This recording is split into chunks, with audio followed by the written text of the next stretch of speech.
आमदार रोहित पवार डीजीसीए विरोधात marine drive police स्थानकात गुन्हा दाखल करणार। अजित पवारांच्या विमान अपघात प्रकरणी व्हीएसआर कंपनीवर अद्यापही कारवाई न केल्यानं आक्रमक।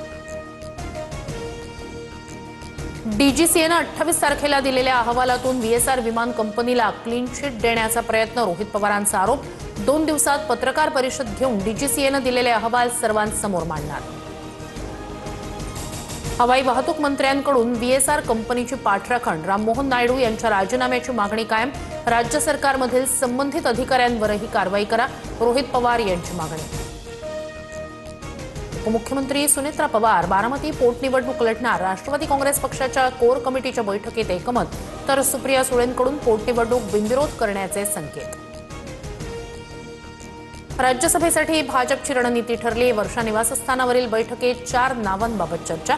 विनोद तावडे, रामदास आठवले, रावसाहेब दानवे यांचं नाव आघाडीवर। 28 फेब्रुवारीपर्यंत घोषणा होणार, सूत्रांची माहिती।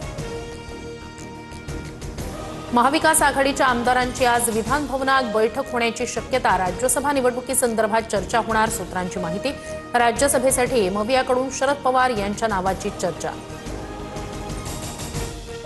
शरद पवारांनी राज्यसभेवर जावं ही सर्वांचीच इच्छा। सुप्रिया सुळेंचं भाष्य। तर पवारांच्या उमेदवारीवर घटक पक्षांशी चर्चा करून निर्णय घेऊ, राऊतांचं सुतोवाच।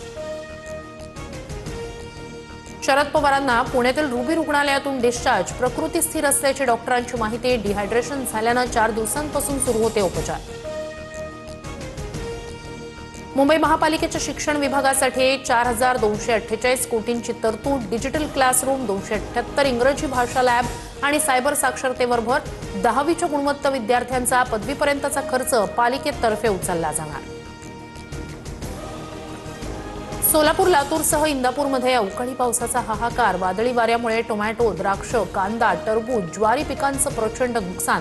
लातूरच्या रेणापूर तालुक्यातील 27 गावांना मोठा फटका।